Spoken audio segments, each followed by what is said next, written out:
থাকবে না। হয়ে গেল প্রতিদান।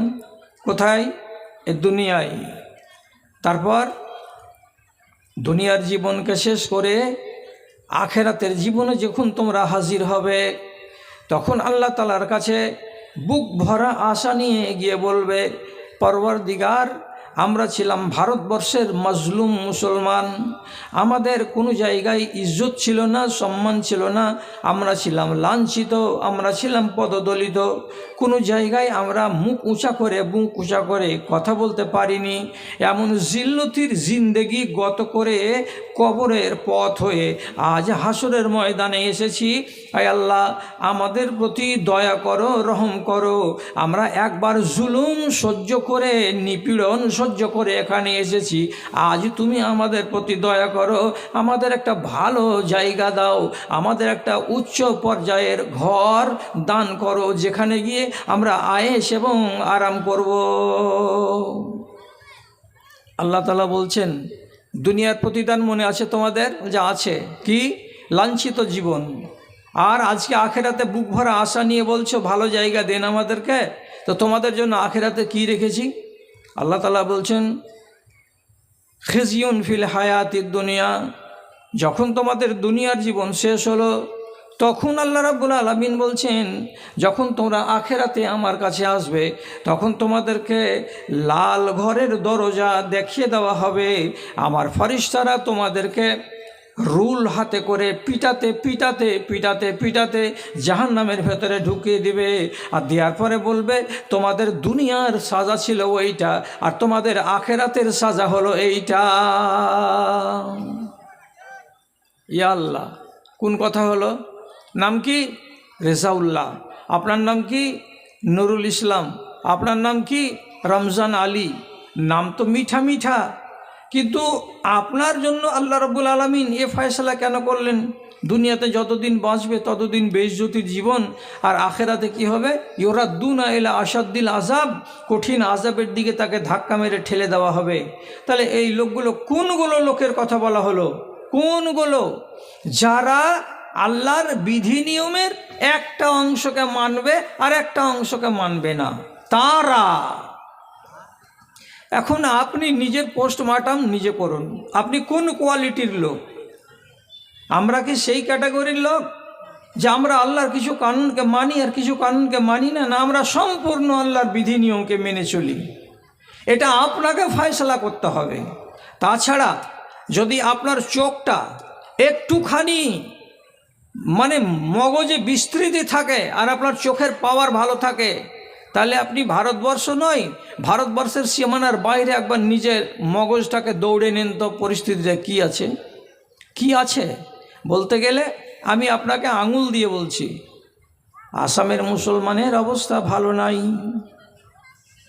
উত্তরপ্রদেশের মুসলমানদের অবস্থা ভালো নাই, রাজস্থানের মুসলমানদের অবস্থা ভালো নাই। যদি সীমানার বাইরে চলে যাই, তাহলে ইয়ামানের মাটিতে মুসলমানদের অবস্থা ভালো নাই। সবাই জানেন প্যালেস্টাইনের মাটিতে সেখানকার মুসলমানদের অবস্থা ভালো নাই। লক্ষ লক্ষ কোটি কোটি মুসলমান মজলুম অবস্থায় আছে। তারপরে যদি আরও দুনিয়াতে দেখা যায়, তো দেখা যাবে কি পৃথিবীর 98টি দেশে পর্দার বিরুদ্ধে কেস হয়ে আছে। যদি বেশি পর্দা করবে তো স্কুলে ভর্তি হবে না, বেশি যদি পর্দা করবে তো তোমাকে চাকরিতে রাখা হবে না। আবার এমনও দেশ আছে আল্লাহর দুনিয়ায়, তুমি ডিউটি করতে করতে যদি জানতে পারা যায় যে রোজা করে আছো, তো সেই দিনের মাইনা কেটে নেওয়া হবে।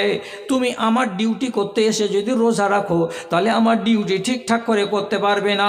অতএব রোজা ছেড়ে আসো তো থাকতে পাবে চাকরিতে, আর রোজা যদি করে থাকো তো চাকরি থেকে রিজাইন করে দিতে হবে। এমনও আল্লাহর দুনিয়াতে দেশ আছে। কাদের জন্য? তো মুসলমানদের জন্য। খুলে খুলে বলতে হবে, একটা একটা করে বলতে হবে। তাহলে যদি মুসলমানের সার্বিক অবস্থা সারা দুনিয়া জুড়ে এই হয়, আপনি নিজে বলুন যে আমাদের অবস্থা ভালো আছে?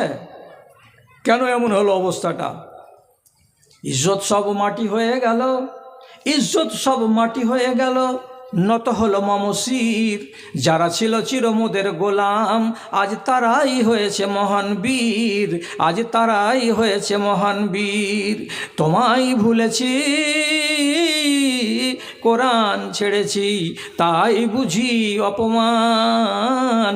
তোমার দুনিয়ায় দুশ্মনী লীলা চেয়ে দেখো রহমান। কাফেরের হাতে নিধন হতেছে কি করে মুসলমান গো, কি করে মুসলমান। বলির পাঠা হলো মুসলিম তোমার চোখের আগে, আসাম বোম্বাই মিরাট গুজরাট আর সে হাজারিবাগে, আর সে হাজারিবাগে। তবু কেন তুমি প্রতিশোধ নিতে হও না কো আগুয়ান। তোমার দুনিয়ায় দুশ্মনী লীলা চেয়ে দেখো রহমান। কাফেরের হাতে নিধন হতেছে কি করে মুসলমান গো, কি করে মুসলমান। আমাদের এরকম অবস্থা কেন? অবস্থার কারণ যদি খুঁজতে যাই তো দায়ী আমি। আপনাকে মুসলমান বলা যাবে? এমন গ্রাম, এমন টোলা, এমন পাড়া, এমন মহল্লা আছে যেখানে মুসলমানই বাস করে, অথচ সেই গ্রামের লোকগুলোর পরিস্থিতি দেখে বলা যাবে না যে এই লোকগুলো মুসলমান। আমার মতো লোক শুধু নয়, আপনাদের মধ্যে অনেক লোক এমন আছেন যারা আল্লাহওয়ালা দিনদার মানুষ, একটা অচেনা জায়গাতে চায়ের দোকানে গিয়ে আসসালামু আলাইকুম বলে বসবে না চুপচাপ মুখটাকে বন্ধ করে নিয়ে গিয়ে বসবে চা খেতে, দ্বিধাগ্রস্ত হয়ে থাকছে। কেন? এমনি এমনি করে দেখছে প্রথমে, এটা তো মুসলমানের গ্রাম, এটা তো আমার বিহারের গ্রাম, এখানে তো চায়ের দোকানে চা খেতে এলাম, তো এগুলো তো সব মুসলমানদের দোকান। তো যতটি লোক বাইরে বসে আছে তো একটারও চেহারাতে তো সুন্নাতের কোনো লক্ষণ নাই। তো যদি আল্লাহ না করে এরা সবাই গায়ের মুসলিম হয় আর আমি যদি সালাম দিয়ে দিই তো ওদের যদি সেন্টিমেন্টে লাগে, তখন আমি এমনি এমনি করে খালি দাড়ি আর গালকে চুলকাচ্ছে, বলছে আল্লাহ সালাম দিব না দিব না। কি করেছি আমি গ্রামের পরিস্থিতিকে? কি হয়েছে আমার দেশের চৌরাহাগুলো, যেখানে যেখানে বাজার লাগে, যেখানে যেখানে দোকানপাট সাজে। ভাই, ছোট ছোট কথা মনে রাখতে পারবেন? মেমোরিতে এমনি করে টোকা মারবেন, সকালে মেমোরি থেকে বেরিয়ে আসবে একটা কথা। কি? আমাদের বাপ আদি পিতাকে এবং আমাদের মাতা হাওয়াকে কেবল একটা ভুলের কারণে জান্নাত থেকে বের করে দেওয়া হয়েছে, জান্নাত থেকে বহিষ্কার করে দেওয়া হয়েছে, জান্নাত থেকে রাস্ট্রিকেট করে দেওয়া হয়েছে, এবং আল্লাহ রাব্বুল আলামিন তাকে আসমানে রাখেননি, একেবারে সঙ্গে সঙ্গে জমিনে নামিয়ে দিয়েছেন। পরিষ্কার করেন একটা। কি হয়েছিল? আল্লাহ রাব্বুল আলামিনের একটা নিষেধকে আমাদের মা এবং আমাদের বাবা রক্ষা করতে পারেননি। তাই একটা নিষেধ। কি নিষেধ? এই গাছের গোড়ায় যাবে না, বাকি গাছগুলোতে যেখানে ইচ্ছা সেখানে তোমরা মিয়া বিবি ঘুরে বেড়াও, কোনো নিষেধাজ্ঞা নেই। কিন্তু সামনে এই যে মোটা গাছটা দেখতে পাচ্ছ, এই গাছের তলায় যাবে না, তার ফল খাবে না। এই নিষেধাজ্ঞাটাকে আমাদের মা বাবা থামতে পারেনি বলে তাদেরকে রব্বুল আলামিন বহিষ্কার করে দিয়েছেন।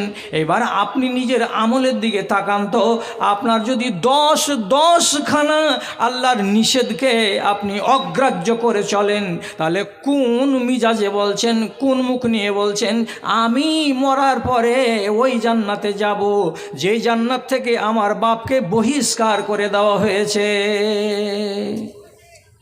ওই একটা অপরাধ করেছে বলে যে বহিষ্কার হলো, আর আপনি 10টা আইনকে ভাঙবেন, অমান্য করবেন, আল্লাহর নিষেধকে মানবেন না, আর ফের বলছেন মরার পরে ওই জান্নাতে যাব। আপনার বিবেক আছে না আপনার বিবেককে ব্যাঙে চেটে খেয়ে নিয়েছে? আপনি নিজে বলুন তো। ওটা তো একটা সিজদা করে দাও, এইরকম না, এর কাছে যেও না, গাছের গোড়ায় যেও না, এই তো একটা না। আর আপনার জন্য কতটি না আছে আপনি গুনেছেন কি? গুনেননি। সুদ খাবে না, মদ খাবে না,